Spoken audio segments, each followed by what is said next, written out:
I never thought. No, yeah, that's actually pretty good. All right, thank you.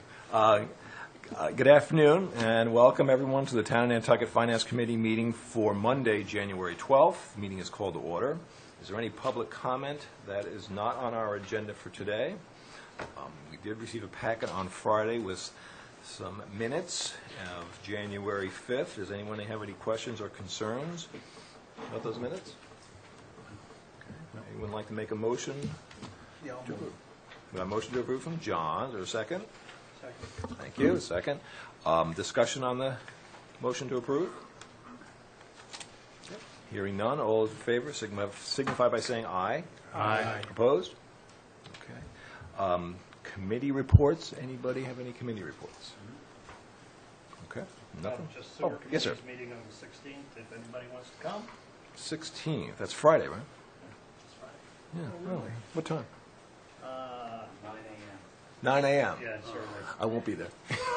Okay. Really? That's good, though. All right. Thank you for sharing that. That's good to know.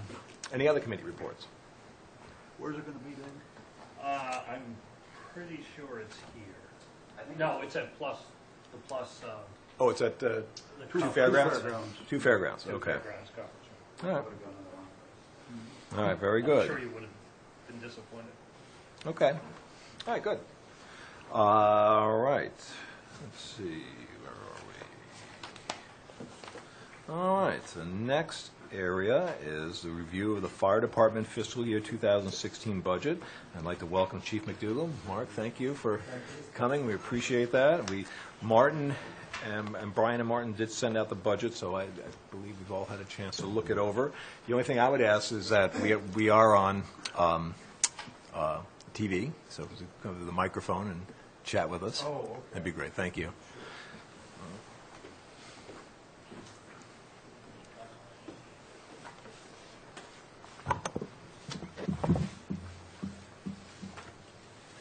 Great. For the record, Mark McDougall, Fire Chief. And if you just, the floor is yours, so we'll listen, and we'd like to take questions going along, or we'd like to speak first, and... You could just ask questions as we go along. Very good. Thank you. And just pick up on anything if you have any questions when I hit these. Okay. What I can do is I'll start out with some of the initiatives that we've taken for fiscal 2015. Okay. You should have that in the charts in front of you. I'll start out with our hardwire fire alarm, municipal fire alarm system. Over the past few years, we've been trying to change over to new technology with that. The old system, it's hardwired, which means it's an actual wire that goes from poles to the units. We're trying to change everything over to radio boxes or get our customers, let's say, switched over to private alarm companies. The reason why we're trying to do that is because of the maintenance due to the hardwired system. Mm-hmm. And like I said, the availability of this new technology is much better for reporting when these systems report. Past year, we got Sconset pretty much off of the whole hardwired system. We do have our radio boxes over there. We've been working in town.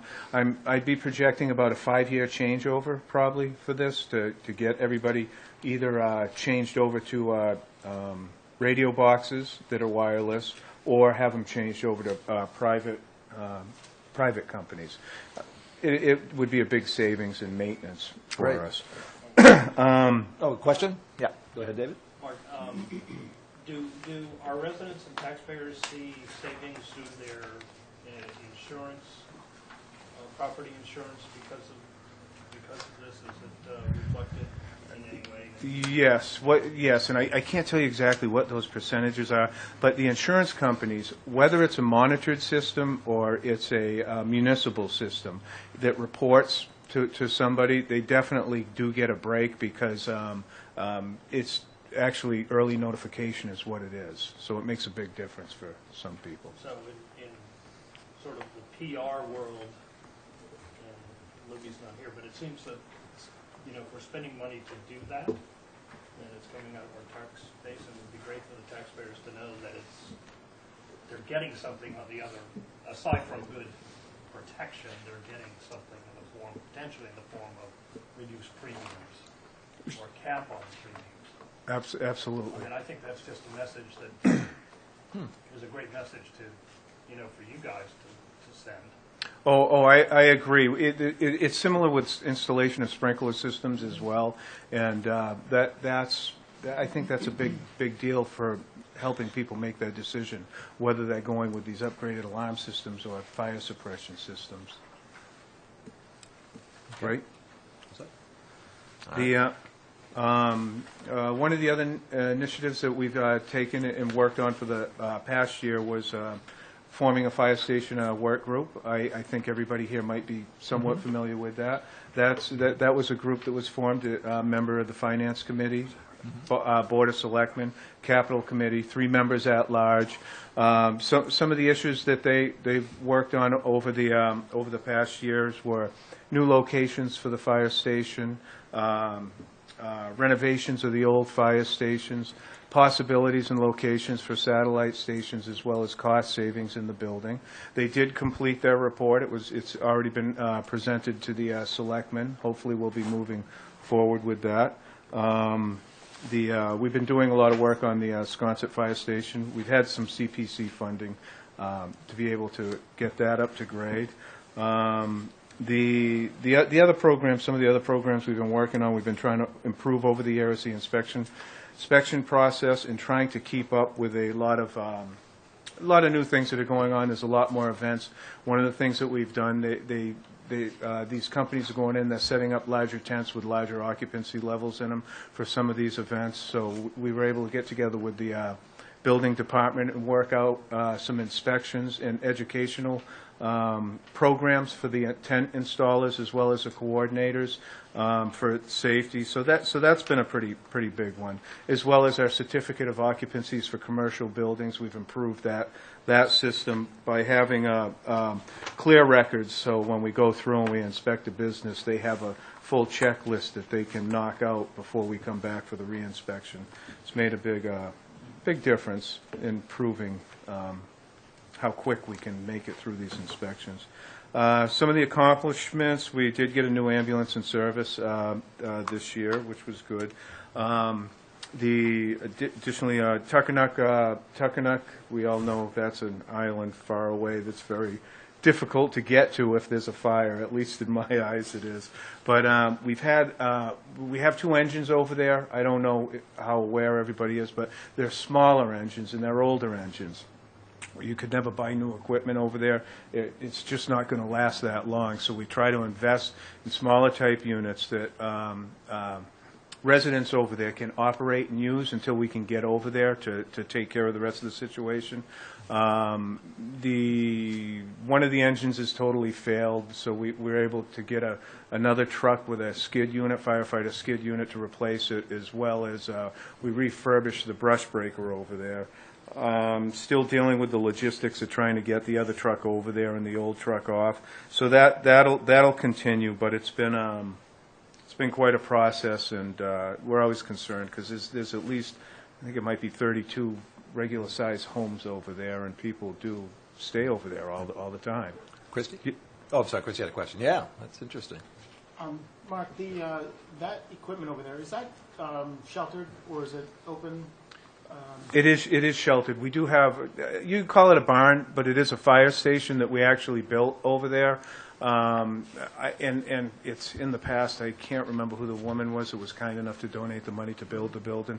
So it is inside. I think the tough part is the residents over there trying to go through and run the engines and maintain them every day.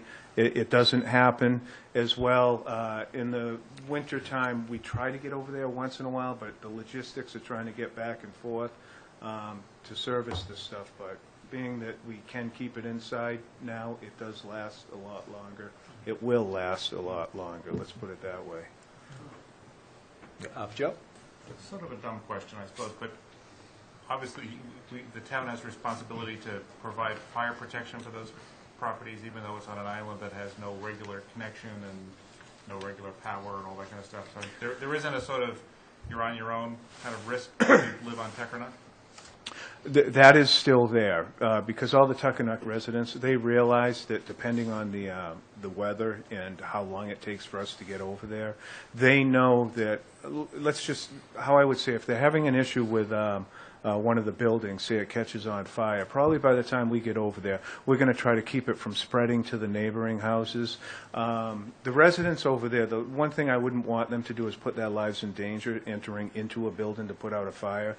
The equipment that's over there is very minimal and limited for them to be able to just surround it from the outside. So the protection that we're providing them, it is very limited, which they're pretty clear on. It is. Good. Very good. Great. The, one of the other things we went through this year was all our EMTs, we brought them up to national registration EMT certifications. There were about 15 additional curriculum in there that are standard now across the country, and the idea behind that is every state up until then, they all had their own certification processes. So when you ended up with a big event, say something like Katrina, let's use that for example, and they were trying to get EMTs in from the other states, they couldn't use them because their certifications weren't good from state to state. So this was through the federal program first. It was a big push to get everybody trained up to that. It's not that the training's different. It's pretty similar. It's just the criteria of what every EMT will be trained on. So that was a pretty good accomplishment we got. As well as police, fire, and hospital. That was this year. We worked together on the Narcan training. I'm sure you're probably all pretty aware there's been an upgrade in heroin overdoses, and it just seems to be something that's going on right now. We're trying to address that need, and so far it's been working. Next page, over to priorities. New fire station. I think everybody knows that's on my mind. Training EMS officer. That is a position of would be an officer's position to handle all the recertifications and training of all the EMTs. That isn't a position that we wouldn't probably bring forward until we had space for that position, which would mean building a new building. Excuse me, Mark, don't you have someone in that capacity or some similar capacity right now, or is that No. I misunderstand? But Mrs. Shannon, I hate not the name, but doesn't she do, or is that different? Elizabeth Shannon, she's a captain, she's our fire prevention officer right Okay. now. A few years back, Liz was doing it. She was doing it as part-time as an EMS officer, and that's usually to help the deputy chief out, because the deputy chief, we do need an EMS officer. It's either myself doing the work or the deputy. It's just that there's such a considerable amount of training and requirements for the ambulances and the recertification. It's a position that definitely needs to be full-time. There's at least three to four meetings a month that they need to be off-island for. That all this stuff kind of keys in, and it's just between myself and the deputy. We don't have as much time to pay attention as we want. Plus, future program we are looking at going towards advanced life support, which is paramedic level, and if we get to that point, you're definitely going to need that position in place to get this program going. Good luck with that. Did you have a question, Joe? Yeah, you partially just answered it at the end there, because I was kind of wondering in my own mind, if you're adding a position, what are you going to get for it? Mm-hmm. And what aren't we getting for it in the past, because we don't have it now, so you're going to have to add a position. And so that was kind of where I was going. Yeah. What I thought I heard you say is that right now, the training isn't as good as it should be? That's correct. The training and the scheduling, it's nowhere near as good as it should be, especially with the new mandates. And we're meeting our criterias, but it's difficult because a lot of the organizing it takes, you got to get companies over here, you got to get do the travel plans, you got to have the hotels, you got to make sure that you're hitting the right criteria that the state requires. which it's a considerable amount of programs. It's even more expensive to try to get our firefighters off island, obviously, to train, which there's more opportunities when you're off island, but obviously here we have to bring everybody over and schedule it. Plus, there's going to be a considerable amount of additional training in the future when it comes towards the EMS side of it. Will this officer do some training, themselves? Absolutely. Maybe you might save some money or having to bring some. That's the biggest thing that we need, actually, because right now the in-house training, we do in-house training, but it's kind of like piecemeal. Plus, the individual that will do the in-house training needs to be certified to a certain level to be able to certify individuals who are under him, students, and that's one of the big things. And then not only that, that individual can do, guys are in on the shift will have access to be able to do more training and certification on shift while they're already working, so we don't have to bring so many people in after shift to do their training. We're going to see some reduction in costs. I would think so, but honestly, the reduction in cost, you're probably going to see it go to salary for the individual. I mean, it should balance out, yeah. Okay, very good. Thank you. Any questions? Good. Good. Okay, some of the significant changes. Let's see, we talked about the fire station work group, the national registration. One of the bigger changeovers that we accomplished, we have accomplished, was our changeover to central dispatching. I think everyone's aware of that. Along with that, we've been able to up our minimums staffing in the summertime from Memorial Day to Labor Day to at least 4 firefighters. Previous to that, it was 3 firefighters. So what those two situations combined do for us, it allows us additional firefighters to be able to respond for concurrent calls, especially during the summer months, because now we don't have a firefighter who has to dispatch, plus we have the other 3 firefighters, so that 4-man minimum, I can send 2 people out on one call, hold 2 people back for the concurrent call, which we seem to get quite a few, obviously, for the summer months. Now, those 2 crews that go out, we still have to usually have additional firefighters or EMTs meet them there, but at least it provides us of getting 2 teams of individuals out the door. So that's been a big increase. Plus, I'd like to say the public safety dispatchers, they've done a great job. A considerable amount of fire and EMS training that we did working with them has really paid off. Okay. Some of our key issues are inadequate building, space needs, advancing from basic life support to ALS. That would be one of the bigger ones. And we were talking about Tuckernuck. One of them's fire protection for the outlying areas. The idea behind that is that we have outer areas. Tuckernuck would be considered one of it. Sconset, Tom Nevers, Wellwyn, Nantucket. Even though we have houses out there, they're not, or firehouses, they're not manned or staffed. Nantucket's even more of a difficult situation, but we have a lot less calls in the Nantucket area. So what we're trying to do, or through my capital plan of moving forward, for one thing, I'm trying to get bigger tankers that hold a larger capacity of water volume in them, so we can get water to that location faster. I will be replacing one of the tankers that was approved from last year's capital, so that's good. We'll go from a 1,000-gallon tanker. I'm trying to get a 2,000-gallon tanker that's a little bit bigger, but still maneuverable on these streets and these dirt roads, because that's one of the bigger problems. So that's working out pretty good. Okay.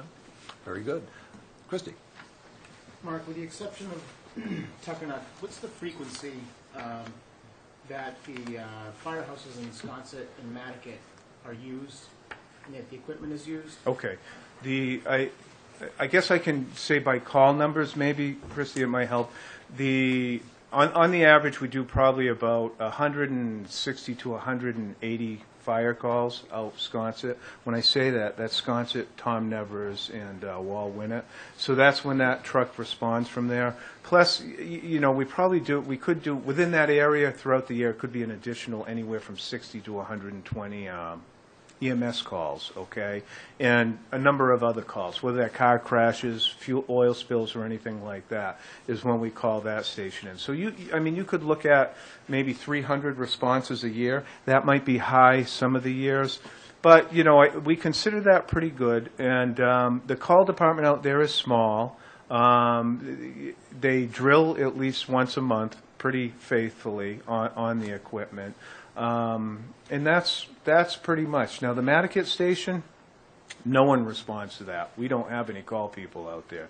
What we have is we have a fire engine in there, which is great because it's a fire engine. We'll use it for our details, like the fuel barges and stuff like that when they're unloading, and other details because it's one of our older engines. Plus, it's an additional engine that we can send a firefighter out there to grab, especially if we have a brush fire or a building fire out there.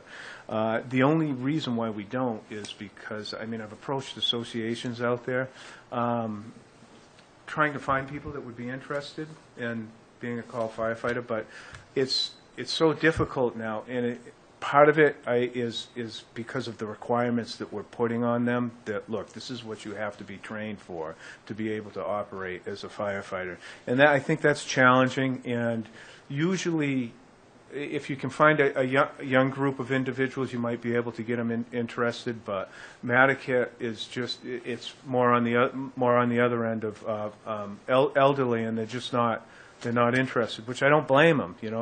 They're not going to want to be running in at 2 o'clock in the morning to grab a fire engine. So Nantucket is more of a challenge. That's why I'm thankful there's a lot less calls out there. Are you all set with your overview? I'm all set with my Okay. overview. Instead of going through the budget, maybe it might be as easier as just if members have questions, just to ask directly, and then wrapping it up and talk about the new fire station. Oh, yeah, That sure. sound all right? Yeah, that's great. John? Yeah, Mark, just a comment on your, I like the work you've done on your initiatives and accomplishments.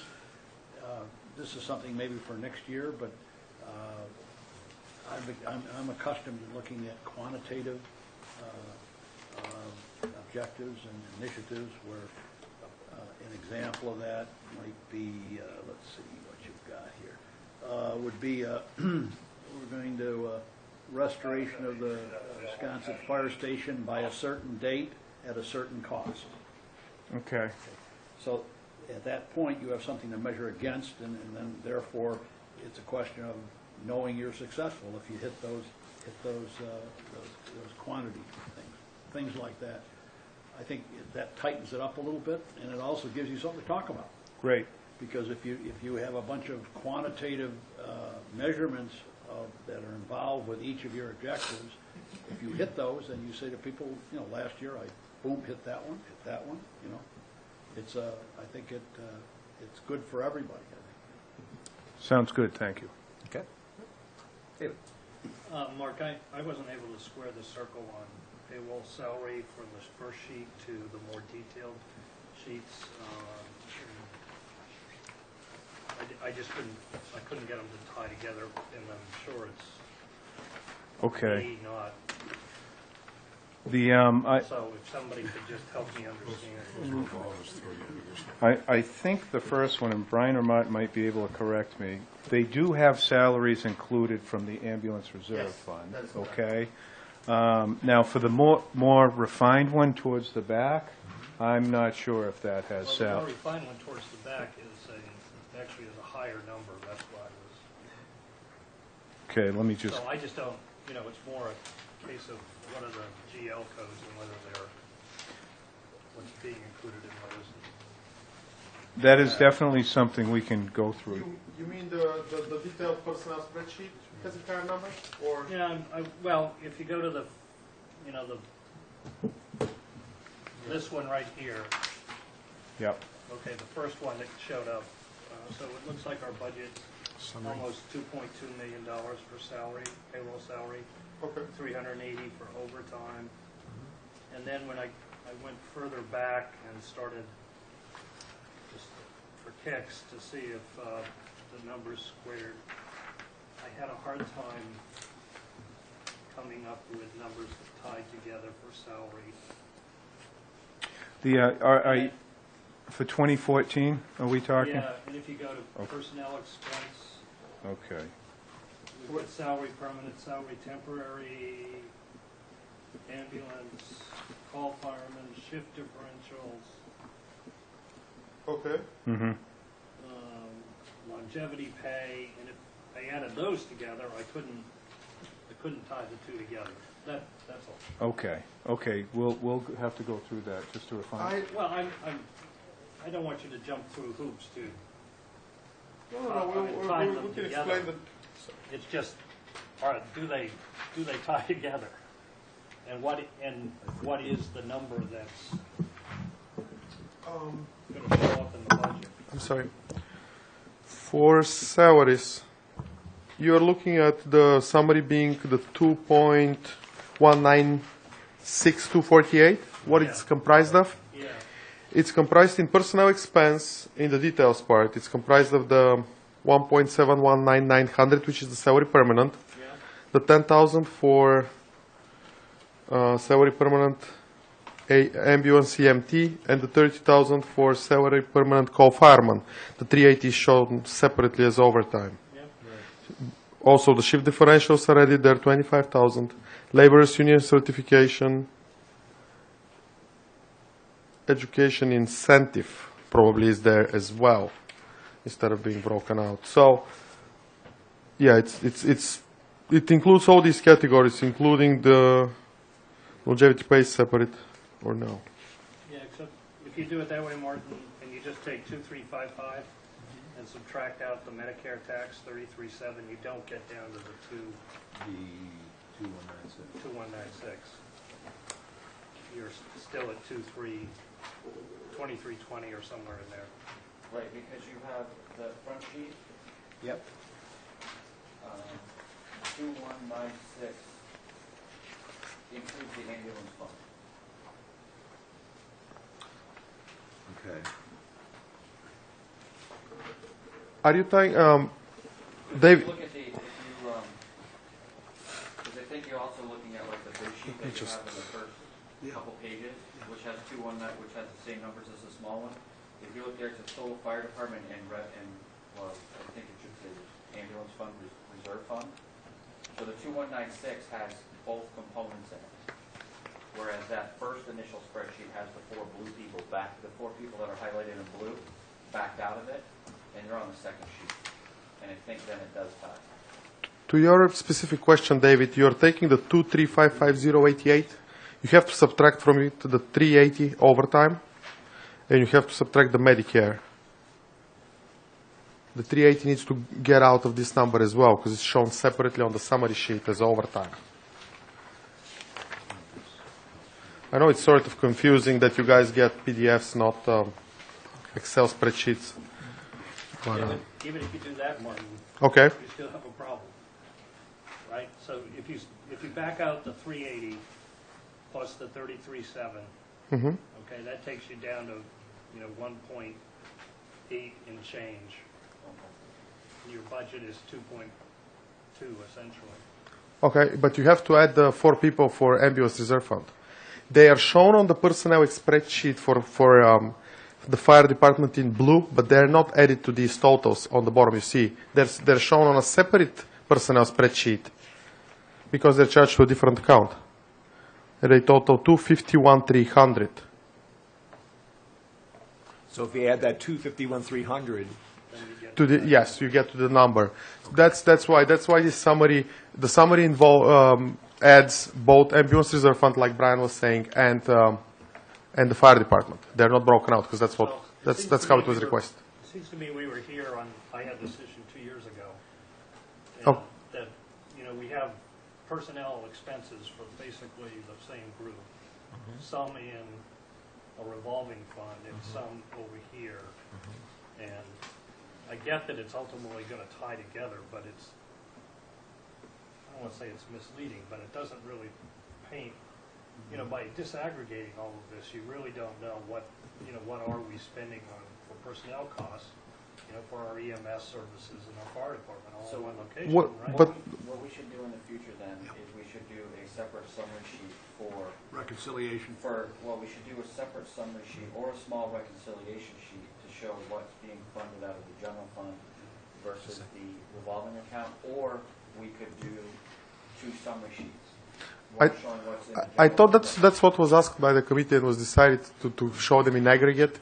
So we show what's under the control of every department head. But I mean, if I've gotten that incorrectly, I can No, I can break it out. I think, no, you're Definitely. explaining it. What about this idea, instead of another sheet, is just add another line on the summary sheet for Ambulance revolving reserve. funds? Maybe- Okay. Maybe that would that answer your question before I, would that Yeah, answer it? perhaps, although, Yeah. why not run the, I know why you don't run the revenue from the revolver into this.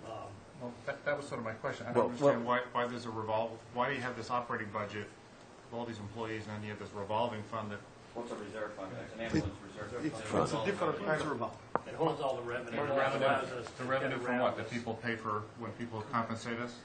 Yeah, it's a revenue from the ambulance, we bill out, and then that revenue pays for, okay. Okay, I mean, that makes Well, sense. well, hold but- on. But Hold on, this, before we get to, I don't want to get off the rails Sorry. here. No, that's okay.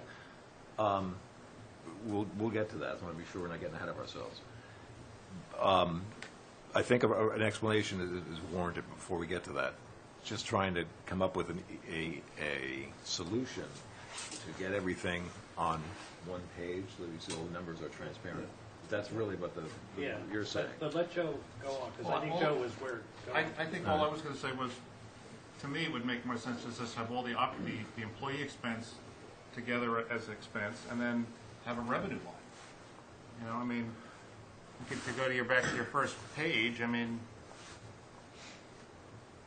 you know, you have all these operating expenses. There's nothing says you can't have a line that's either a negative expense or, you know, revolving reserve. Was it reserve fund, Brian, or reserve fund? You know, revenue. With no It's expense. a little attached to it. Could you still do it tied. that way? He's talking about. Brian? Yeah, I'm trying to think what the easiest, Because it sounds to me like all you're doing is you've got this revenue, so you're taking 4 employees and sort of soaking up the revenue there, and then, I don't know, just, I think that the easiest. Expense is way to expense. do We this- did, in the past, we've done a reconciliation. So what you're really kind of looking for is on the, I don't know what page number this is, let's see here. On the fire department personnel sheet, okay, which has the 2.355 on it, that one that we're talking about. Right. What if we moved that small box over and created one that said, basically it would be 2 more on this one sheet, okay? One would be general fund, one would be special revenue fund, and then the last one would tie those together so you could see everything. Yeah. That would then roll back up That's- to the Reconciliation. 3-year summer sheet. Would that work? I think so. That's what, So- yeah, you're saying, I think that would be. I know, I'll talk. I understand completely. I just you want me to combine the 2 personnel spreadsheets? You don't want to see 2 separate ones for the revolving funds and the general fund? Is this? Well, what value are we getting from seeing 2 separate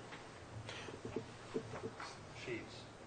I mean, if the revolving fund didn't generate enough income, we're not gonna cut the EMTs. We're just gonna Well, run them somewhere else. They'll go to the Or am I operating. wrong? Would you cut them? Well, but that's why for transparency purposes, okay. I mean, I can do it either way. It's perfectly fine with What me. we can do is, on the sheet here, like, we have, on the entire personnel spreadsheet, they're broken out, the people that we're paying in blue. You just Okay? want to add So we'll totals here? just create 2 more here to show general fund, reserve fund, I'm sorry. Reserve fund. Revolving fund, my apologies. And then total, which will then reconcile back to the summary sheet. Okay. Because we haven't noted who they are, because if you look at the 4 people here, they have reserve fund next to them. So everybody can see in total who's being paid by what automatically.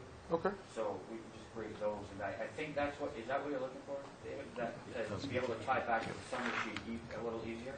Because I'm perhaps not speaking for anybody else, I'm speaking for myself and maybe for, our people out in the community, they're not gonna make a differentiation between these. Right. They're gonna, if anybody looks at it, and they're gonna say, what are we paying for,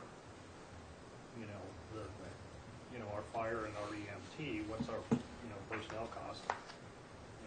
And then correspondingly, what revenue are we generating out of the ambulance fund to offset those? I think that gives you a truer picture of where we are.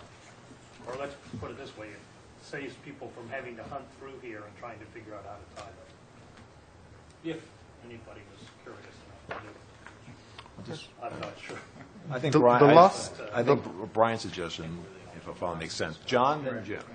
John? I would agree. I think just a simple reconciliation, Brian, Now, somebody brought up something else, which has always been sort of an interesting thing, and that is, I've never been a real proponent of revolving funds because I think they're just designed to confuse people.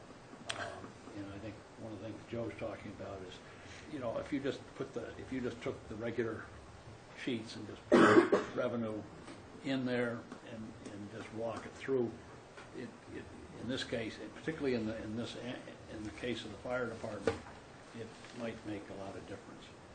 It might make it easier to look at rather than having two separate things, because you don't cover the fire department's expenses with the revolving fund. So the point is that you could just tie the revenue right into the regular P&L. But I don't know if that's even legal, because this is a public thing, and I don't have any experience really with public. But it's always been confounded me.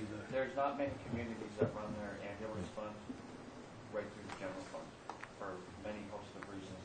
Okay. The largest one being that if you create a surplus, it goes to free cash every year, and you basically are not able to fund purchases for the ambulance fund, which is what those receipts are really designed to cover, our costs in the ambulance fund. Gotcha. Through that's why they have that reserve fund, so that you put the revenue there, we fund expenses, and if we need, you can create its own fund balance to cover future costs out of it. You could do that anyway, but Yeah. that's neither here nor there. I Well, think that's kind of It's a little easier. Jim? Yeah, that was- Just Joe, because this is something we've talked about over the years, and it's really hard to get your mind, or at least my experience, get my head around the fact this is municipal finance. So, the revenue that comes into the ambulance reserve fund is used for a number of things, some of which are even capital. Yep. So if you put it on a P&L and you have revenue, they may buy an ambulance from that, which would mess it. So it's not just traditional P&L revenue. It's used for other operating expenses. It's used for, in this case, the salaries. And they want to keep a little bit of a balance just for kind of a cushion for future years. Maybe in prior years, we were keeping a balance there of X number of thousands of dollars a year. So in 5 years, we had enough money to buy an ambulance.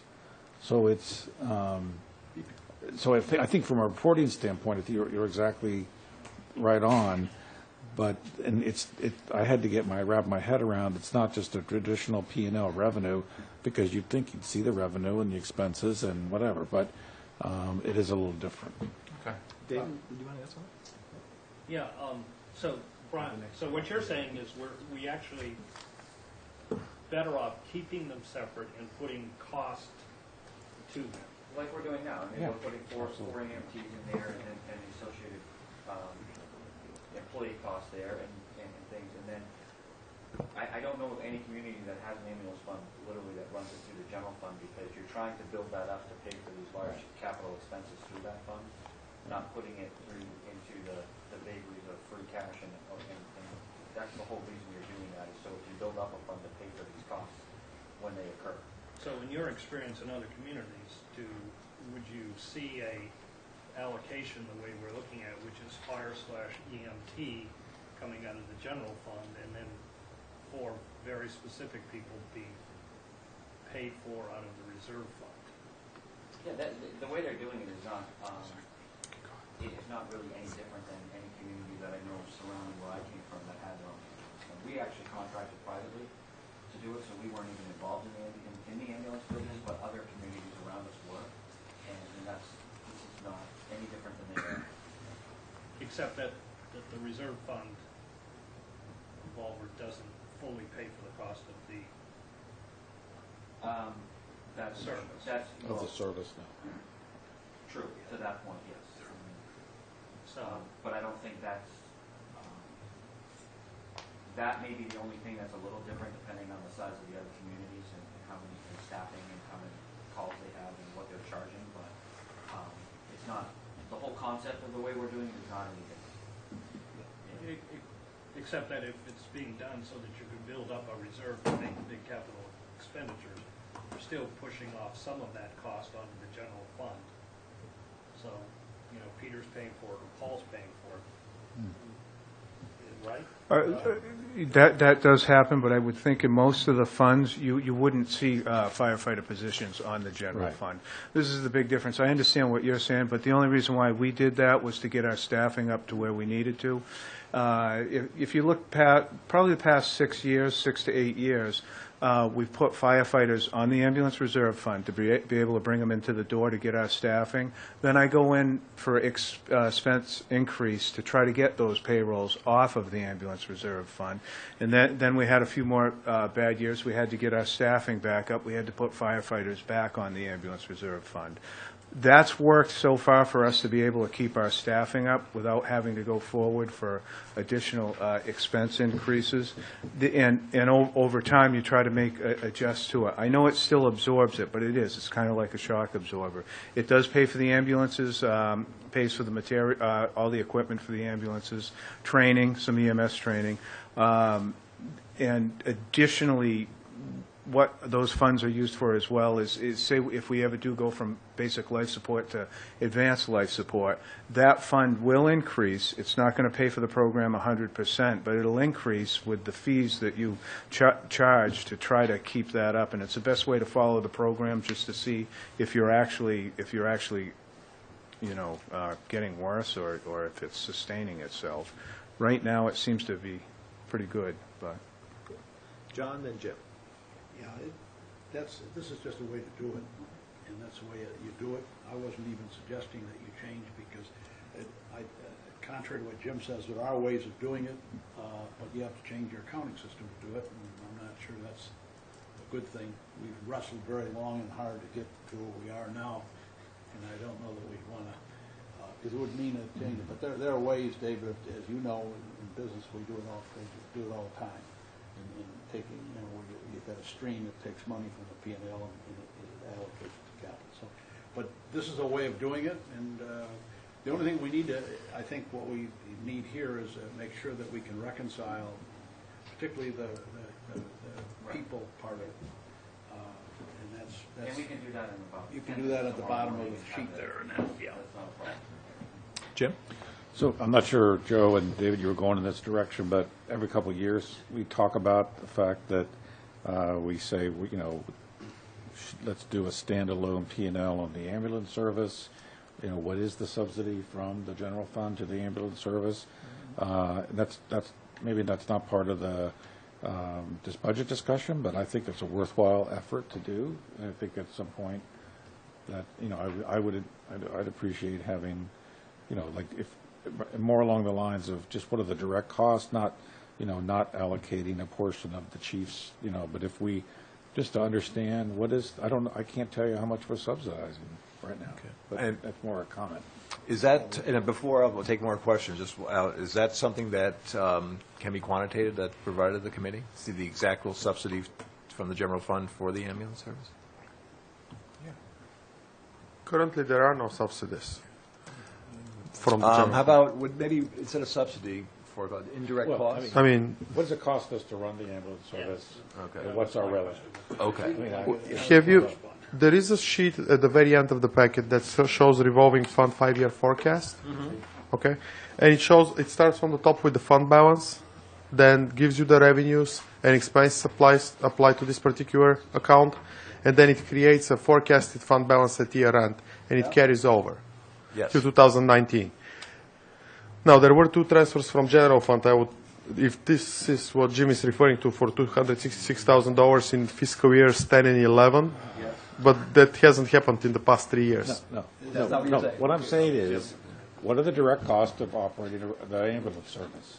And what is the revenue? Those four field people, the blue people, Okay. there are more salary and benefit costs than the blue people. Now, I'm like, what are the, What's the difference? what, yeah. And I don't, maybe, It's a real simple question. Yeah. What's the revenue and what are the costs to run the ambulance? And I can't give you exact figures, No, but we don't I can know. give you percentages. It's a later The part, we're 42 to 48% EMS calls, if we look at it that way, compared to the rest of our calls annually. Now, that goes up and down. So if you look at just to generalize, I'm not talking exact figures, so if you're looking at $2,253,000 for 14, you would figure, you could say safely, okay, probably 40 to 46% of that was generated from the ambulance, because and that's just going by the amount of work and the calls that we do. So, well, I think, if you didn't have the ambulance service, I mean, I guess there's different ways to do it. If the ambulance service went away, what would your cost structure be? That's one way to do it. Anyway, so I think it's a conversation outside the budget. John? And I think what else you would have to add to that is the positive balance of the ambulance reserve fund, just to realize that To money. offset that. I think this is a hard venue, because what we're really talking about is if you run the ambulance service like you do an enterprise fund, it would make it it would give you benefits on how to price your services, okay? And it would make it easier to try to run it like a business, because it's what Jim's talking about is what, but I think that's a complicated, this is a subject that we're not going to get done here today. Sure. Okay. All right. Well, it's certainly an academic exercise, so, but that's an interesting, I don't know if we've ever had it spelled out. That would be an interesting thing to find out. But I think from listening to Chief, is that it's more of a percentage that you find as those costs are more of a percentage of what of the ambulance calls is as a overall for your calls that you get. Yes, and it's a generalized percentage. And I guess what I mean by that is throughout the whole year, it's accounting for everything. Downtime is as well, all right? Because there's always downtime that we pay for. Right. And it's just to try to figure out those exact amounts of time would be very difficult to do. You know? Okay. John? Are we done with this? Are we going to? I think so. We can move on. Or are we done with this? We're not done with it. So hold your question yet. Go ahead. And this question is not a pejorative question, so don't take it the right, it's just to put it out there. If we take your percentages, 45% plus or minus over the cost of the fire department and our EMTs, and we find that our EMT business costs us $2 million a year, and we generate $1 million in revenue. So we fund the EMT business to the tune of $1 million. Is that something, and this, I'm asking you to speculate, you can decline if you want, but with that kind of subsidy from the general fund, are we better off looking at a service that's private that would run this for the town, or run this on the town? Here's what you would have to deal with that, because we did look into that. And the idea is that our ambulance calls, they could be 1,200 to 1,400 a year. And out of that 1,200 to 1,400, about probably 270 are non-transports that you can't charge for. So our ambulance service definitely isn't paying as much as we're putting out. Okay, we at least I could probably pretty much guarantee that, because it's a 24-hour, 7-day-a-week service. Now, the problem with that scenario is, and I'm just speaking from off my experience and off the top of my head, not for any private ambulance company. those numbers wouldn't generate enough for a private ambulance company to come in and run 24 hours a day, 7 days a week. So they would eventually, unless they had bigger organizations that were supporting it, which I don't see them coming in to do, to subsidize it because of our low generation. When I say low, 12 to 1,400 calls a year, say it's 1,000 actual transports. I mean, it's a lot for us because we're a small department. It's not a lot for a major ambulance company that would have to invest in infrastructure and crews to be able to handle the calls 2 or 3 at a time. They'd have to pay their guys too much overtime. There's no way they could do it or call back. That's my own personal opinion. Okay. No, That's a good answer. I understand that. John? So now, oh, actually, before I call on John, so on the ambulance reserve fund, pretty much, any more questions? No, it's fine. It's why we're on it. Any other questions?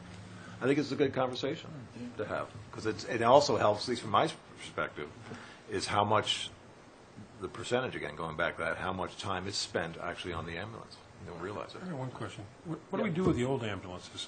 Are we selling them? We trade them in as of now. Prior to that, a lot of them were so old that they weren't worth the trade-in, so then we would put them out for bid. Contractors would sometimes come in and bid on them. John, go ahead. Take it away. Mark, I'll be sleeping in one week. I know you're waiting for this question anyway. I'm waiting. Because I asked Overtime. every year. But I did notice this year on overtime, that you were talking about a decrease in overtime in dollars.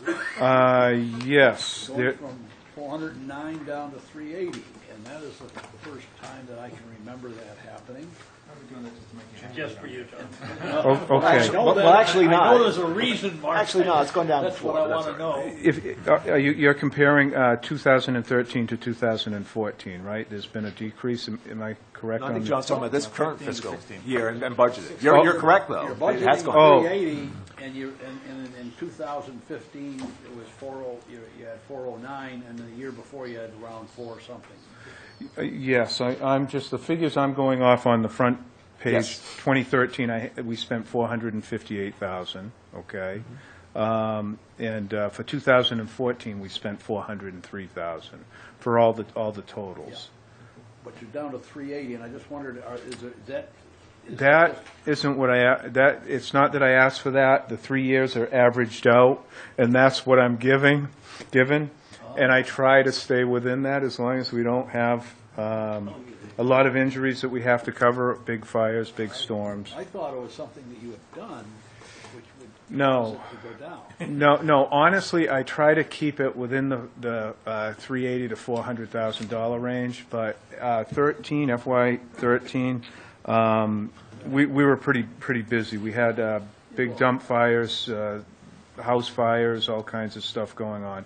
I think we had about 1,200 more hours fire callback in 2013 than we did for 2014. Okay. And we had probably well over 400 hours of EMS hours callback in 2013 than we did in 2014, overtime hours. Just to carry this to the point I was going to make, if 380 is sort of I don't want to say a plug number, but it's and you haven't been to 380 except for 1 year in a long time.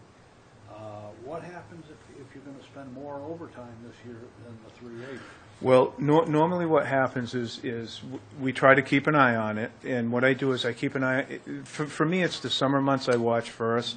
That's when I'm going to spend the general amount of the money, and I match those up to the last year's just to see where we're going.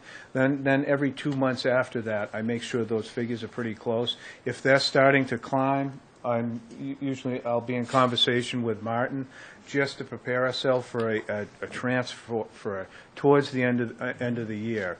And usually that happens. It happens further towards the end of the year, unless I have a year like 2013, and within the start of the year you have a lot happening. You know that you're just going to go over, because I have a pretty good idea how busy I'm going to be in January and February. I also know June's usually going to be a big month for me too, and that's my last year Where do month. the funds come from? The funds will come from general fund Actually, it's, if I may, at the end of the year budget transfers, we all do. That's what we that's a usually very do at the common- end of year budget transfers. If there is other departments Depends. that have funds available, Some we transfer. Police departments have surpluses sometimes. And remember, the rules of budget transfer, 3% of, in fact, here, Joe. Or $5,000. Okay, thank you. My point well taken. We've got fluff in the old. Well, as one, you can look at one example. Let's talk about that. There's one. There may be one aspect that's fluff, but overall, I would not agree to that. myself. If I could just add Yeah, please add go to ahead, Mark. that, it's when, prior to doing the transfers, when we're in communications, the other department heads usually know that, okay, the fire department, they're going to need money, and they'll start looking at their line items. Or at least that's Yeah. happened with some of the people I've worked with in the past. Sometimes, last year, for instance, was one year that insurance rates or insurance payments would come lower than what we budgeted, so we could use that as a source as well. So That's why there's budget transfers. That's why Yes. it's in the rules. Does everybody understand, before I call on you, David, does everybody understand what we do in budget transfers, just to refresh? Okay, David, go ahead. Year-to-date, where are you? On the, speaking of overtime, are you on your 380 run rate, or Actually, got another dump fire, or? He's at 409. well, we did have a dump fire.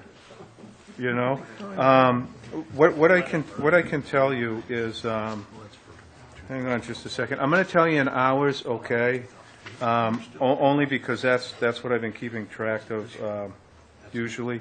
Hang on just a second. I got my runs, my hours. I don't know if I have 15 here. I do. Right now, up until December, we had about 3,089 overtime hours, okay? That was up until December, so I don't have January in there. If I look back on 14 in December, if I look back on 14 for the year, it was 7,346 hours. Don't take these exact. That's actually a lower year. So right now I'm about, halfway there, not quite halfway there, which I'm doing pretty good for December because my busier months are past. It was 8,681 hours for 13, which was the bigger expense. Okay. All right. Further questions? Craig? A couple questions, Chief, or for Brian or Martin. A former colleague, Mr. Salvarino, brought up last week about energy costs with the cost of oil going down. I'm noticing, we have 380,000 listed for energy costs. Is there consideration to lower that to reflect what's happening in the market? Well, we did the budget on the basis of trends, and it's around 380,000. It runs around 380,000. So we've left that budget. Fuel prices it's very hard to predict on a basis of 1 month or 2 months how the trend for the whole year. We're budgeting for 18 months ahead. So we try not to under budget because that's going to create a problem. That's why we've kept it for this year. If the rates continue that way, for fiscal year 17, we can do an adjustment if we see a trend. But so far, the trend has been a few months. So. Okay. You had another question, Craig? I did. I guess for the Chief, on going to the wireless system, is there a concern about it not being hardwired and the wireless system going down? No, there's more concern with the hardwire system, and I'm only saying because of winds, tree limbs, storms. It takes a lot of the system out, so then it's maintenance to go put the system back in. It's antenna and transferred, and we have stations that bounce off. I think the only way would be if those systems themselves got damaged, which that's possible. That could happen, but a lot less likely than the actual wire damage that And we. it's separate from Verizon or T-Mobile. Yeah, it comes directly to dispatch right here. It's kind of its closed-in system. Not only that, we were I think maybe about 6 years ago we were probably up to 400, maybe a little bit over 400 municipal systems. We're probably down to about 300, maybe even a little bit less to that. I'm hoping to get the municipal systems with the radio boxes at some point down to about maybe 150, okay, 150 or 70, and have the rest of them swap over to private companies. My concern are the big buildings like the schools, elderly facilities, Island Home, Hospital, and any other municipal buildings. Okay. Jim and then Joe. I heard earlier, Mark, you mentioned that you budget using the 3-month actual average as input.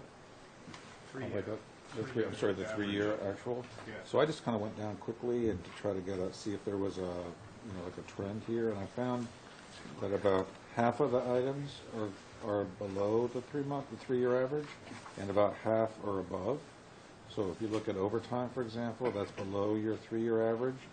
But then if I look at energy costs, really to the point of so that's above the 3-year average. I've got equipment that's above the 3-year average. So do you really use the 3-year average or not? We do use the 3 average, absolutely, as an information. I always focus mostly on the last year, on the last fiscal year. So whenever I weigh whether we should budget close to the average or more, I focus a lot on the last fiscal year that has actuals. So because it's the closest one. Back to the overtime, in the last 2 years, we haven't come close to 380. I agree, but, well, 458 was a spike. The 403 was $20,000 over, but it came down considerably, 55,000. So our expectations was that it's going to get close to 380 this year. And so far, it's around 175, 180 for the year. So as of the end of December, so. It's very hard. Over time. I'm just trying to think of it as, if you're going to have like budget assumptions, then I think you should be, I don't know. So. Well, things like Medicare, for instance, it's very hard to, you can't base it on any kind of average. It's a fixed percent. Yeah, I didn't have but that. if you have that on my sheet for pluses and minuses. So. Okay, but if you look at professional services, for example, is that's the 3-year average is 108. You're budgeting 104. Well, the last fiscal year was 107. The previous one was 93. So I figured when we were talking with the chief as well, we figured 104 should be enough. You did a 2-year average then. Okay, I'm just trying to find out. I think they're more average them and then see what eyeball them. Well, Start with the average. You start with the average, yes, that is a starting point to look at as a number, but we don't necessarily budget to the penny to an average. If you see the differences, for instance, they're $2,000, $3,000 over or under. They're not major differences unless we see a spike somewhere or a dip that's out of the ordinary. So, Okay. Joe and then Christie. I think my question then follows right on that, fellas. You got a couple of accounts that have pretty good variances, the repair and maintenance and the equipment account. I'm just sort of curious what they would look like pretty good jumps for fiscal 16. They were, actually. All right, so we're looking for a jump from 55,000 in 2013 to like 103,000 in 2014. I'm going from the front page, so, okay, because this repair and maintenance here, it includes vehicles, buildings, as well as equipment. Some of the issues that we had that year, Joe, were I had to replace a pump on engine 3, which was $15,000 above and beyond my regular maintenance program. I started work on the Tuckernuck trucks that year, and I had to put another $25,000 into the trucks. Plus, I'm continuing that into this year. So that was another big expense. When we switched over to central dispatching, I had to change the motors out in the apparatus doors so they were automatic. So when they dispatch us and the guys could come out, then they would have to hit the button so the door closed on their way out because there's nobody left in the station because now we leave the station empty. So that was a considerable cost that one of the minor things we found that we didn't think about when we were switching over to central dispatch because we weren't used to emptying our buildings, so we were trying to figure out, all right, what else is going to come up. I had to purchase another piece of extrication equipment. Actually, two pieces, that was another $7,000, so. I appreciate all that, Chief. What I'm more curious about is, so you've done all those things. They're in previous budgets, right? What's fiscal 16 has these, kind of big bounces in repair and maintenance and equipment. Is there something, certain things you're planning on repairing over the next 12 months, and equipment that you have to buy over the next 12 months that accounts for those increases? Yes, one of the expense increases that I put in for was towards vehicle maintenance for an additional $15,000, because I do plan on spending more money on the engines. The maintenance on there, I know above and beyond the regular maintenance, because we have to have the company come down and do it, so it's an expensive process. I'll be replacing brakes in probably two of the engines. I have another pump in engine 2 out Sconset that I'm probably going to have to replace. And the ladder pipe pump that's like a $45,000 pump is probably going to have to be replaced in 2 or 3 years. We don't use it as a main pump, so that's why I can get away with it for so long. Now, some of this we do absorb through our maintenance budget, but I would say last year was one of the bigger years when we got our company in, and that when they go through the maintenance, they'll review everything, and if they find issues or they think there's going to be issues with this equipment in the future, they let me know. Okay. Just to clarify, there is a big fluctuation also, to Jim's question and Joe's, in equipment. You can see that that $47,000 are budgeted. This is due to a $35,000 expense increase request for a new vehicle. Otherwise, the budget would have been $12,000. Just to clarify how we budget, because, I mean, in addition, we have a meeting scheduled usually with Libby, Greg, Brian, Chief McDougall. So we meet and go line item by line item, and we ask questions. So that's how the averages do play a part, obviously, and we show them, as do the compound annual growth rates. But we have to foresee what's coming in this year as well. So sometimes the budgets will be over or under averages. That would cause it. Oh, thank you. Christie? Yeah, Then thanks, John. Mark, I appreciate that, because that was my question, is that, to Jim's question, I don't mind that there's maybe fluctuations, as long as I know that there's consult between finance and the fire department on why it might be less or more. And as long as that's in place, and I'm comfortable with the variation. Yeah, Yeah. absolutely, there is input. Like I said, we meet numerous times with every department head and enterprise fund to go over their budgets. Once we set these projections in early September, they get fine-tuned as we meet and discuss them. So, Okay, very good. Thank you. John? Yeah, I'd like to get a little specific, because I understand what you're saying. I'm not concerned with how you use averages or anything, but let's take equipment, okay? Be very specific about it. In 2015, you budgeted $10,000, and I'm dealing with a summary page now. okay. And that's going up to $47,000. Now, you said that was because you were going to buy a certain piece of equipment? There was an expense increase request. The budget that was proposed by the finance department was $12,000, but there is an expense increase request. Departments do submit those if they want to go over and beyond what the finance department sends them as a budget. Which Libby went over on I the 8th. understand that. I just want to know what it's all about. Deputy Chief's car. Oh, It's a new vehicle, yeah, $35,000. Yeah, it's on, if you look back on your January 8th packet, it'll be in there to cross-reference. now, specifically, the same question goes for under repair and maintenance. I'm not as concerned about, what I'm concerned about is it does bounce around from year to year pretty good. If you look at your history, and that's why using an average there is not going to be real helpful to you.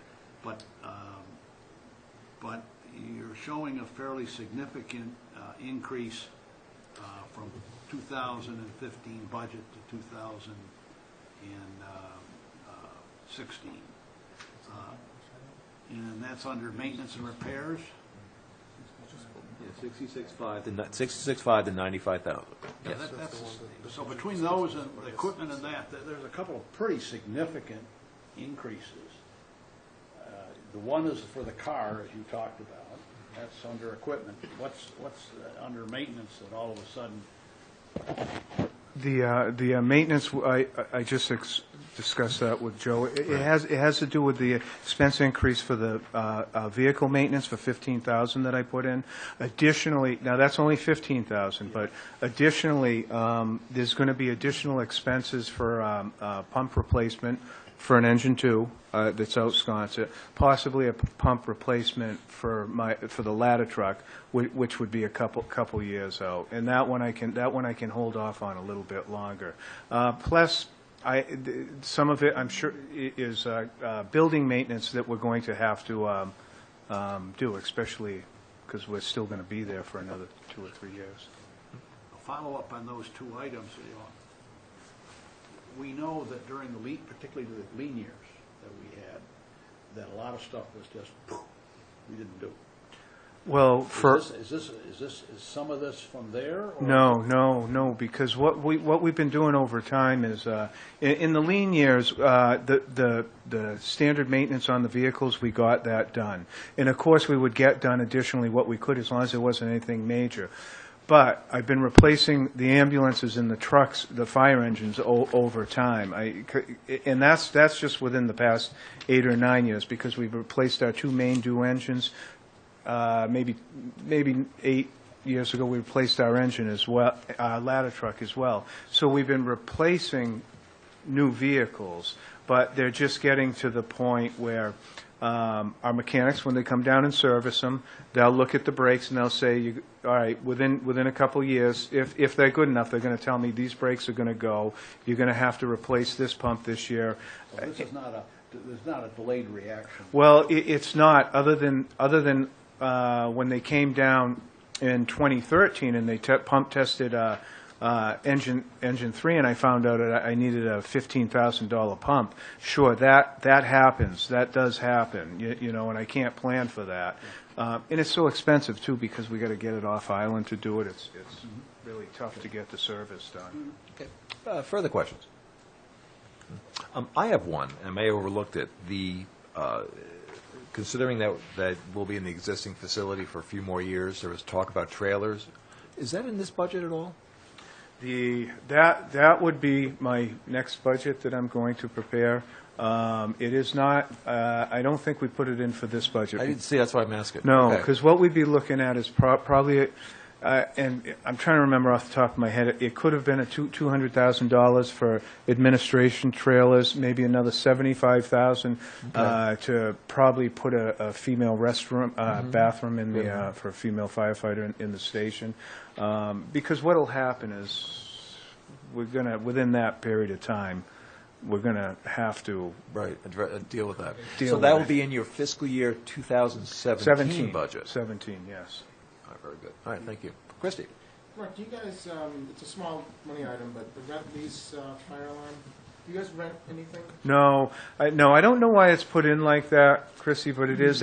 That's the wire, the alarm boxes for the municipal system that you're looking at. Okay. So we don't rent anything. Okay. Follow up? Go ahead. The old fire system, is that getting decommissioned? We're working on that, but it's going to take about another 5 years to do it. Yeah. Now the boxes that we get from that, we can put those out to bid, so we should be able to get some funding back for that as well, just to let you know. We want to transfer over to the radio box system, which is a new technology. Jim, where does revenue go to for the charge for the fees you charge homeowners for responses to their smoke detector systems over, like they get so many free, and then after there's a cost, there's a charge, a fee associated with that? Where does that appear? Yeah, we haven't generated any revenue off of that, and the reason why is because per the bylaw, if you have 3 false activations within a year, right? we can bill you. We can bill you $50, Right. $50 for it. So far, we haven't run into that problem. Oh, I mean, oh, really? Yeah, Oh, okay. yeah, because a lot of the activations we go to, and this is, it can all be up to interpretation. Like when I go and somebody's fireplace is backing up into the house, I don't consider that a faulty activation. right. So what we do is we look, I call them nuisance alarms, and the only time that we usually end up dealing with that, most of the time, is when they're working, sanding the floors, Right, or they're painting, and usually we'll go by the first time and we'll say, look, you got to cover up the detectors and change this. Because that connection's there to be able to verbally tell them, we're usually Okay. not back there a second or third that's good time. then. So it doesn't really generate, and it is a tool to use for enforcement, It's working. but I've checked with other fire departments, and they don't generate that much money, because once they tell them you're going to end up paying for it, they usually make sure. I didn't think $50 was a deterrent, but it maybe. It can go up after that. Right, I thought, but, Yeah. so that's a good thing. Because Yeah. the issue is that you don't have the resources to be responding to nuisance calls. Or Correct. you shouldn't. Correct. In case of some other real Yeah. thing, so that's good. Yeah. Thank you. Any other questions on the budget? If not, why don't we move over to discussion on the potential for the new firehouse. We've already talked about this at our capital presentation last month. The plan is the Board of Selectmen will submit a standalone warrant article for the fire station for $15 million? 15 million. 15 million. So we have heard this before, but does anybody have any questions or any comments on this? And also, I'll say we will be hearing this again when the warrant is printed, too, so this won't be the last time. So, questions or comments? Well, the- John. The only question, I don't know who the question is to, but I'm Yes. assuming we're going to see a lot, we haven't seen any detail up till now. I did hear you say that the committee has given the Board of Selectmen the results of their work. I would assume that's public knowledge. Don't know why we wouldn't Correct. see it ourselves. I'd be very interested in seeing that. Sure. We could make sure that everyone gets it. Are you asking for the work group report to the Board of Selectmen? Yeah, Oh, okay. Yeah. Sure. That's easy. Yep, we can get that. And, well, that's the start. and then- Absolutely. yeah, we can get that. That's no problem at all. Oh, well, was there something else you're looking at? You said Well, so. at some point, Let's we go. need to look at, all right, in total, this is the warrant article is asking to spend this much money to build a fire station. Yeah. Correct. Right. Correct. That's correct. You know, how big is it, as big as a bread box, or as big as a? Well, I can give you a little bit of history on it. It's up to you if you want It's it. perfectly fine. Like I said, we're more than happy to hear it. I'm more than happy to have you give an explanation. Again, this won't be the last time that we'll be on this, but sure, please, We go can ahead. do that, we don't have to do that today, I'm just saying at some point in time when they. Well, I when mean, we're looking at the warrant article, we need to really understand what We it do. is that we're. And we're a gonna lot- be asked to support it, and we Yeah. need to understand what we're that's supporting. true. And the other thing, and I'll put a little kudos to Brian and Martin, is they're also working on the financial implications for the tax rate, too, and that'll also be part of the discussion later on, too. Either way, it's fine. I think that this committee certainly has a keen interest in this, and we certainly want to see the community served as well as it can be. So we want to just have all Great. the facts before we make a recommendation or not. Great. There should be a citizens forum coming up the 26th and the 29th on it as well. Okay, thank you. In this building. Yeah. Christie? Mark, when the police station was initially pitched and sold, there was an intention that this was going to be a public safety facility, including both. Correct. And seemed, if I can remember, my understanding that there was some things going to be built into the police station for when the fire station came online. Is that true? Is that? That is true. The design of the building, part of it was this front foyer area or entryway, whatever you want to call it, was designed for the fire station to go right off of that side. So a lot of the mechanical was designed to be able to tie into the mechanical, the heating, the main power, and a few other things, just like the IT technology, and that's why the central dispatch was set the way it was as well. So that was the full intention of the plan. It was a public safety facility, and then the project was just phased. is what happened. But And if I'm not mistaken, or you can please comment, wasn't there a specific amount of appropriation, almost like, what, 1.8 million that was? for the plans. For the plans. Correct. That was for the planning, and that was for the full design and planning of the police station, fire station, and the central dispatch. Now, what happened is, since we got into it, and they laid out the floor plans for all three of those, and then the decision was to make it a phase plan, to drop it from a $26.5 million project at the time, I think, down to about a $14 million project was the intent. Because that was the total price on it back in 2008, I think it was. 2008. So, fire station, we got the square footage down that we needed, which is actually the floor layout.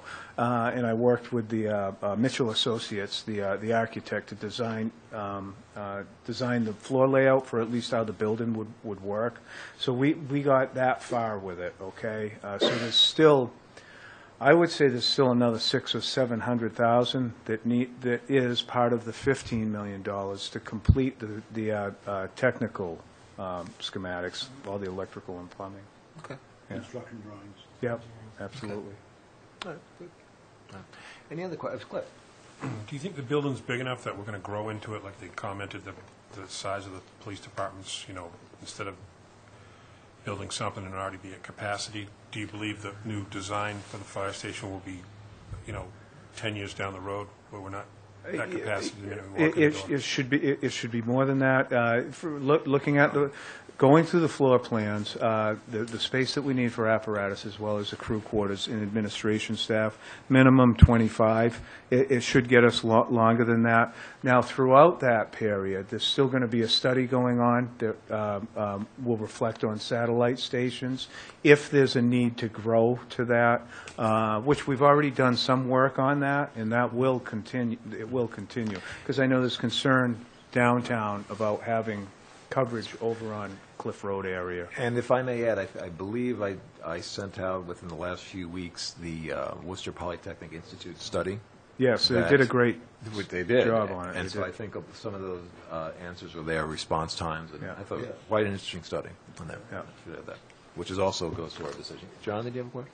Well, yeah, just to tie into what, I've never been a big believer in building anything for 10 years or 20 years. I've said that many times. In my view, you don't know what's going to happen in 10 years.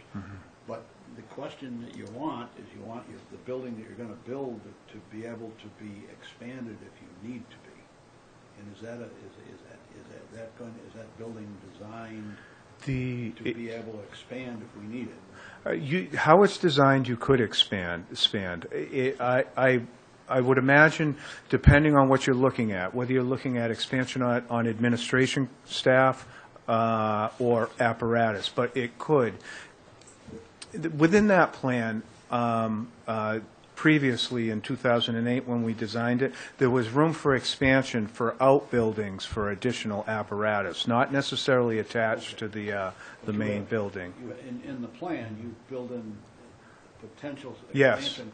Yes. Whether you need it, you may not need it. Yep. As long, you may need it, too. Yep. You don't know that. Sure. But that's being prepared for the future. Yes, and that was planned by when the size of the lot for the whole public safety facility, not just this part of it. Joe? I just want to sort of comment the meetings that I went to with the fire station work group. So it seemed to indicate, and the chief mentioned this, that physical expansion going down the road is probably going to be more satellite stations in terms of trying to provide coverage in the summer seasons to the more remote parts of the island. And my impression, and obviously you know much better, Chief, that the main building here isn't going to be the place where the next 5 pieces of apparatus might have to go. But they don't know that. No, they don't know. The flexibility. No, because it is difficult to say, okay, 20 years out from now, this is going to happen. But that was where the direction the meeting was. Yeah, absolutely. Okay. Jim? So I guess my question is, so I'll start with a comment. So the original budget for the public safety building was about 26 million? Yeah, 26 to 27 for the whole So facility. is your, this building was 14? 15. This building was 15? Yep. 15. Okay. And the new building's 15, so that's 30. Yep. So that's only $3 million more? So is your program smaller as a result? Because there's been, just the construction costs have gone up 6 or 8% a year since. About 4% a year, I think, is what they were figuring from now on, at least for the fire station. Okay, maybe hospitals are different then. But no, I think at that time, and I'm going from memory, Construction costs, or- is, I think the fire department side was probably about $11 million, okay? That $11 million building right now is about $15 million. Okay. The, and So I your think- you haven't reduced your program. You have a. No. Okay. When Good. when we first came out with the floor plans, yes, we downsized them, I think it was 2 or 3 times. That was on both sides, because the initial project was about $34 million. So we brought it back down within the $26 or $27 million range. We all went back to the board and worked with the. And you're happy with the program as it stands? It's pretty good. The new building's 22,000 square feet, 200 and something. When we look at our building, it's probably about twice the size of that building over there. I have addition and room for staffing for administration as well as crew quarters. Plus, the apparatus bay is designed for 4th ambulance, which we're going to need eventually, as well as a brush breaker, and to be able to hold some bigger tankers. Plus, there's some additional areas in there that we need. Thank you. Further questions? Okay. Well, we'll be seeing you again Great, thanks. on this, on the work group summary. If we could get a copy of that, that'd be great. Or send it We'll to get me, you. and We'll I'll get it you out. a copy. All right. Okay, great. Thank you. Okay, very good. Moving along to the next item then is a review of debt service projections, and they were also in the packet that we received. And Brian, or Martin, I don't know if you want to do a summary or a little intro is fine, or go right to questions, however you'd like to proceed. I mean, that kind of is what it is, so we can just go right to questions if you want. It's all right. And, actually, thanks for providing that information. It is always quite extensive and gives me brain freezes, but I appreciate that. Any questions at all? John? Yeah, the interest rate, you're using what, I didn't catch up with it here, but I think a 5.225 or something. For what, for future projects? Yeah. Depending on when they go on the schedule and we're doing the estimate, we can range anywhere from 3.5% to 5.5% is what we're using, depending. This schedule here that you have, the waterfall schedule here, is all debt that's already been approved and voted, and that's the actual funding schedules that are out. So those vary from the time that they go to market. Okay. So, okay. Okay. David? Bond rating improved? No, it's holding steady. We actually have a ratings call tomorrow because we're doing an advanced refunding of some debt from 2005. We're staying with Moody's for this, so my expectation is probably that it is going to stay where it is. The plan is to, at some point in the future, more than likely when we get ready to sell go out to market for the bond anticipation notes that we currently have existing that come due in June, is to have S&P rated as well. So that would be the hope, that when we do that, we'll have some other things in place too that we just don't have the ability to get into place right now with in terms of some policies and procedures and other things that we're still kind of sorting through and working on. From my experience in Millbury, that S&P likes to see, so we're trying to get all that stuff in place so that it's in. If we were to, can you refinance any of this debt? And if you, We are actually, right now, what we're doing is an advanced refunding from some debt that was issued in 2005. It actually, the projection is about a $368,000 budgetary savings over the life of it. That's based on what current market conditions are. We're not going out to market for another probably 15 to 20 days, so I'm not, hopefully it holds where it is. It seems to be improving versus when we originally came before the selectmen and asked for their blessing. It was about a $340,000 savings, so it's increasing. No, go ahead. I don't want to lose my train No, of no, thought. go, We'll go, go here. ahead. Our First Southwest, our bond advisors and the people that help us go to market continuously review every bond that we have outstanding for timing for advanced refunding. So at the first opportunity, we usually, if it looks favorable to us, and generally when we say looks favorable under refunding, you want present value savings to be greater than 3%, and this one is in the 8.5% to 9% range. So they do review every bond and when it's callable and if it makes sense to call it. So any chance we can get to do that, we try to do it, yes.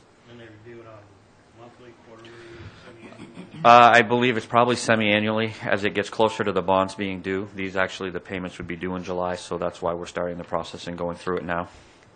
Is there one project that you look at when you refinance these bonds? Well, because we sell a vast array of projects as one when we go out to market for debt, Okay. it could be multiple projects. The reality is for this one here that we're doing, the majority of the savings actually the water company are going to realize because the majority of that debt that we issued in that period of time was water company debt. There is a little bit of general fund implication, but not to the impact as it will to the water company. Yeah, so on the advanced refundings, you said we look at the close to the maturity date. What about stuff that's much further out? Well, these still had 9.5. They still had a significant period. We look at when the due date for the bond for the payment is, and when we go at the very first opportunity. This was the first opportunity to do an advanced refunding, in which we'll go out to market, and then this money will go into escrow until we can actually call the bonds in July. So. They're very good at making sure that we know about every opportunity that we can do this to reduce the interest and save either the ratepayers or the taxpayers money. And Cliff, go ahead. Maybe you already answered this in a different way, but do you think it's an asset or a disadvantage that we have water companies in airports and when it comes to our bond rating?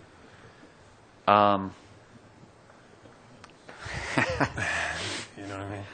I mean, I've lived in towns we don't have a sewer plant. They get everything from the levy. The property tax bill. They don't have airports. They don't have any. I'm a proponent of enterprise funds because I think that for certain types of operations, be it an airport, be it a water company, be it sewer for that matter, I guess you could say, where you have a user type fee like that, it really is. It does provide you a level of transparency on that particular operation versus conglomerate, just one big conglomeration of everything, and those are certainly areas that people like to see how they're doing versus, especially with a user charge. I think it's more appropriate to have those in an enterprise fund. Okay. Questions? Further ones? Okay. Go ahead, John. Yeah, Brian, this is kind of off the subject a little bit, but where do you sit, and I probably should know this, as far as the projected numbers that we dealt with. In terms of what exactly? Where? Debt going forward.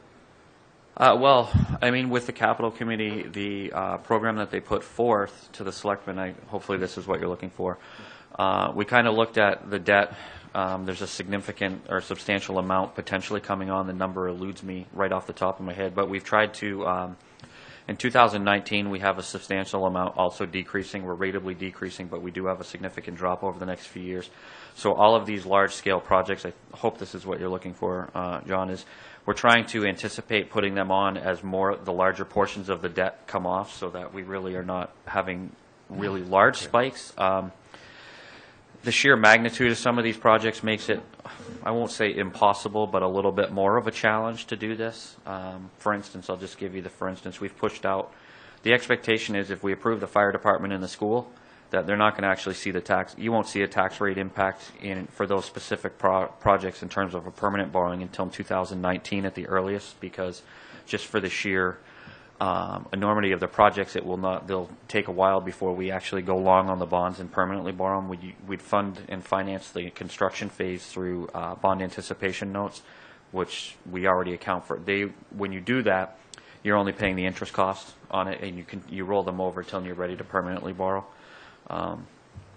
It's a little bit of a challenge to smooth this in a way that really there isn't any impact. It's a little difficult, as you know, with the capital program that's been presented. There's a lot of projects that that are being looked at on.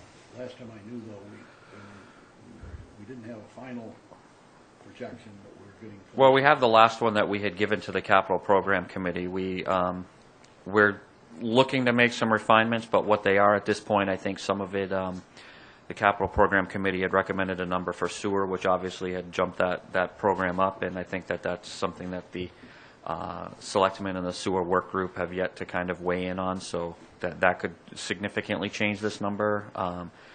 How we approach that, obviously some of the projects may be pushed out farther based on different metrics, so we haven't done a lot more review of it. What we have put forth is, at this point, what we feel comfortable with. What we have right now. Yes. Is what we got. Yes. But it's safe to say that there is, I don't want to say wiggle room, but flexibility at your discretion to issue these bonds and move forward. Well, we have flexibility in the terms that bond anticipation notes can only be used for 5 years, so that really is the limit of my flexibility in some respects. Well, but it's I have 5 years of flexibility on the large projects. We have flexibility within that. In Millbury, when we did a couple projects, we utilized a scenario where they had been debt excluded projects, and we started raising money before they were finished to pay down a portion of the bond anticipation notes as a way to kind of prepare people for some of these payments, and as a way to kind of ratably keep it at a level versus trying to avoid those big spikes. So there's a 5-year limitation on bond anticipation notes, but we have some flexibility in how to do that within that. So, Okay. John? Got it.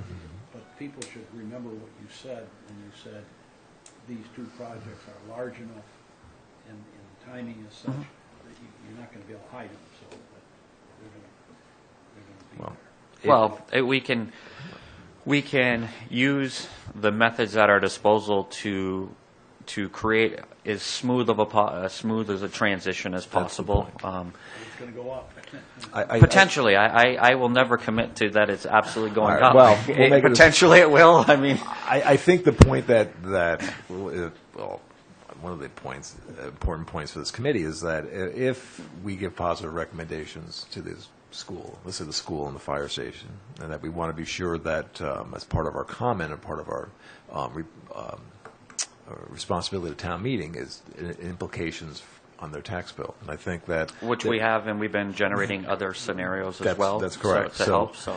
Right, and so I think that, I think it just sounds like we're in good hands to be able to forecast out there from everything that's going on. We are, with one caveat that we had, we had presented to the capital program committee, and like I've explained to everybody, and any time we do the presentation, I'll explain, these numbers are using 2015 data to project what's going to happen in 2019. Because that's... you're not going, we couldn't conceivably permanently borrow even if we got the authorization, because we have all kinds of basically arbitrage rules on how we have to spend it, the timing to spend it, and that would be rather difficult. So that's why we're using the bands to smooth that. And Okay. so Well, that sounds pretty good. Joe?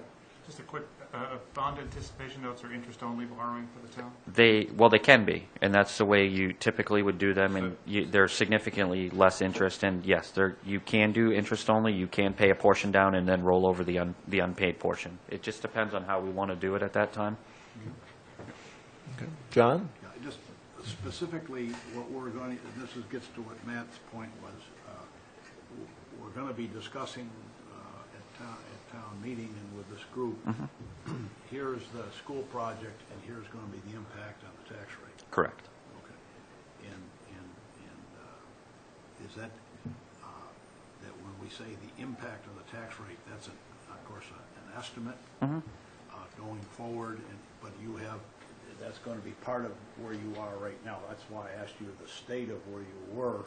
It is part of what we are. As you probably remember, First Southwest had actually done some analysis and projections, and we've taken those and run them out on various analysis we've run out internally for the future presentations on what the impact to various assessed valuations could be for the those two projects specifically in the short term. That's going to be a tricky number,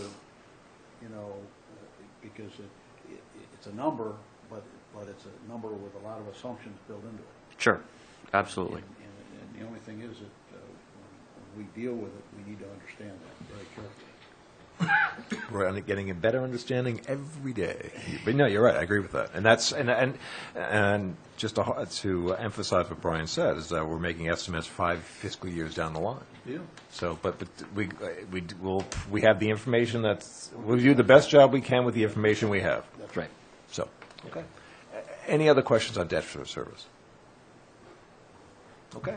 We're moving along then to the financial reserve policy for the stabilization fund, and I believe the OPEB fund. There's some definitions here. Oh, go ahead, We'd Brian. included that, and then after that is, I think there was the discussion at the last meeting. So we had actually included just what the stabilization and the OPEB trust fund look like at the current time. Great. On the first page and the second page is just showing what they're earning for what the investment income has been generated in the last, I think this is through, it's through January 9th, actually, so. Okay. Yeah. David? Brian and Mr. Chairman, I thought that in 2 town meetings ago, we put in 250 in the OPEB, and last year we put in 500. You did. That's correct. Yes. And That's correct. we're showing a balance of 266. 266. That is because the entry, typically I would do the entry on January 1st, or excuse me, not January 1st, July 1st and transfer it. That hadn't been done yet. So it is actually it has been done. It was supposed to be done today to move that from there. You questioned the money. Because it was a raise and appropriate article, so it couldn't, in theory, could not be done until July 1st. And typically I would do that as, I'm just curious why. yeah. On January 8th, 2015, it still was. It has been done now. I can assure you of that. Thank you. Yes. That's right. Further questions? Oh, Cliff. I know we've had meetings with the Barnstable Retirement Account where Yep. they were kind of the worst performing fund for a long time and didn't do too much about it. And I went to a meeting about OPEB, and the state's also opened up an account to invest for OPEB. Right. Sure. Is that what we're going to do? It's something that we're looking at. I'm not sure that it's necessarily the best alternative because the way I understand it, we can petition them to go in, and there's no minimum requirement on what we have to fund it with to put in, and we can continue to fund our money and put it in there. But we're aggregated into whatever they choose to invest in.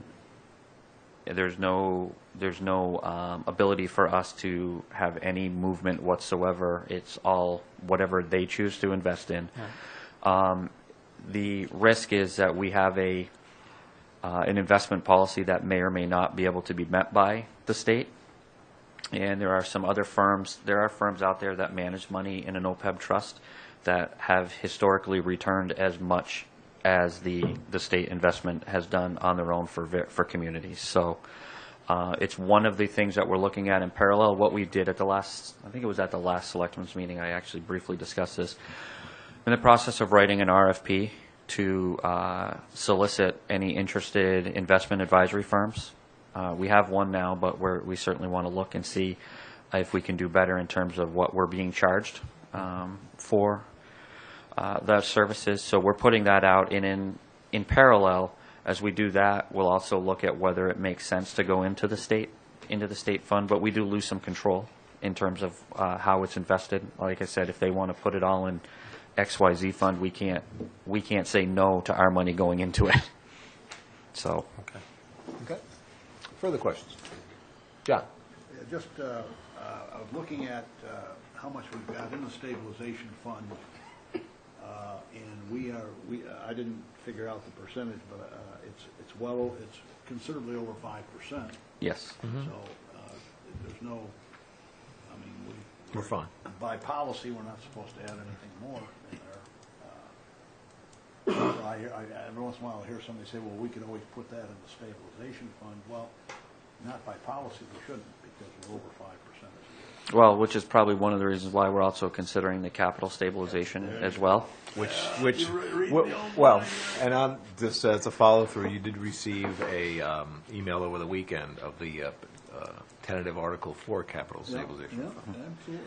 And on just another light on the same subject, as I have talked with the chairman of the Board of Selectmen and did inform him that we may make some recommendations to the selectmen on policies for that fund, too. Yeah. So, anyway. And I actually did look in a lot of communities. I know that this was one of the concerns that you had, John, but there are a lot of communities that have the requirement that it be funded the next year. If you take it out in year one or whatever year you do, there are a lot of communities that their stabilization policies do require that it be that money be funded in the following year. What about instead of doing a 1 year, say over a period of 5 years? Does that fly in certain communities?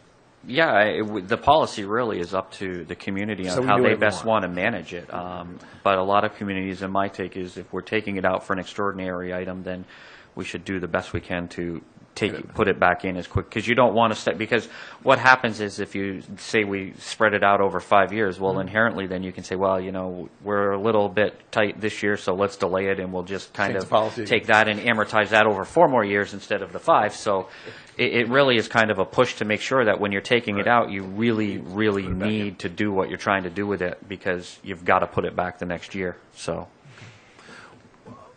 That does make sense, which goes by the stabilization fund. As for the capital stabilization fund, is that we'll have plenty of time we will devote plenty of time to talk about that, and again, we can make recommendations to the selectmen as we see fit. Right. Well, if that is approved and funded, obviously we would work on a specific set or a policy with everyone on how they envision it working, and then come up with that for approval. So. Further questions? Oh, Craig?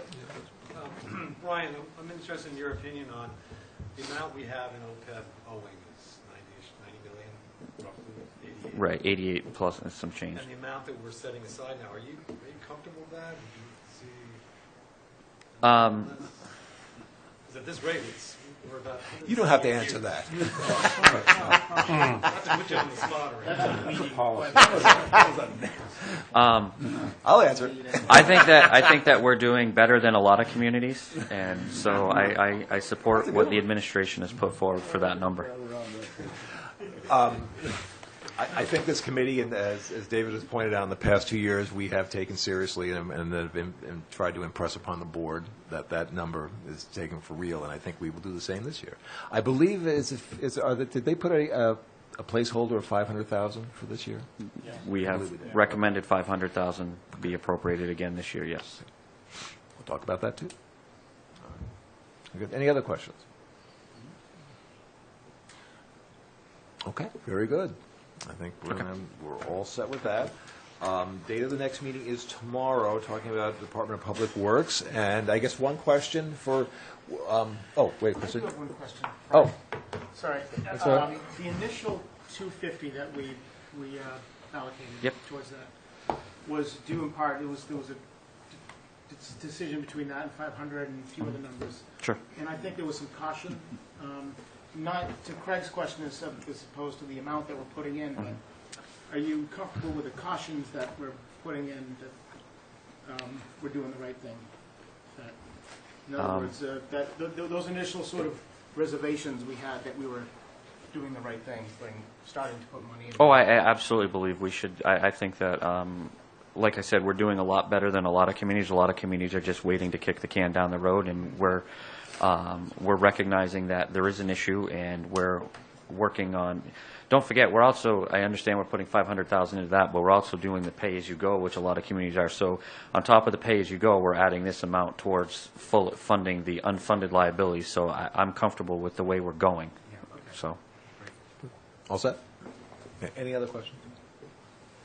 Okay. Again, date of the next meeting is tomorrow, January 13th, and will we be getting a Department of Public Works budget soon? Did we get it? Yeah, we have. Yeah, we got it. We got it. We wanted to make sure. We sent them out the same time. We get it done this time, and I'll try I don't think I got it. the price funds as well. You did get it? I'll let you know. I don't think I got it. Same day. Oh, wow. As the- as Okay, today. check You it sent out out. Friday? I mean, no, sorry. I sent it in a separate email, completely separate email. I sent several emails. One of them said Well, no, I specified got, the year we're I got meeting in, today's. because I mixed up the year. But Right after today. I'll check it. I Yeah. apologize. God, I didn't, boy. the only thing we're still waiting on are the minutes. But Libby is doing some final revisions, so you might get them tomorrow, hopefully. Okay, well, forget that. All right, then that's what we're talking about tomorrow. One thing before we go is that we do have a meeting that is scheduled for Thursday.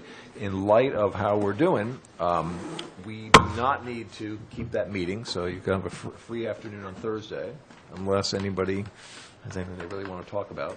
And one last thing before we go is you may or may not be aware that the Personnel Compensation Committee that was initiated by the board back in spring of 2013 has I'll try to be kind, has kind of fizzled out. So you may or may not remember, but that is something that is kind of near and dear to my heart to try to analyze. So I am going to put on the agenda for next Tuesday a discussion about this committee forming a subcommittee to delve into that. And so the reason I mention that now is anyway, you start thinking about it, whether or not you'd like to participate. We'll talk about it and see how far we get. What I have been doing is trying to do a little bit of legwork, and so that when we talk about it, I want to narrow the focus, but we'll take it from there. So, okay.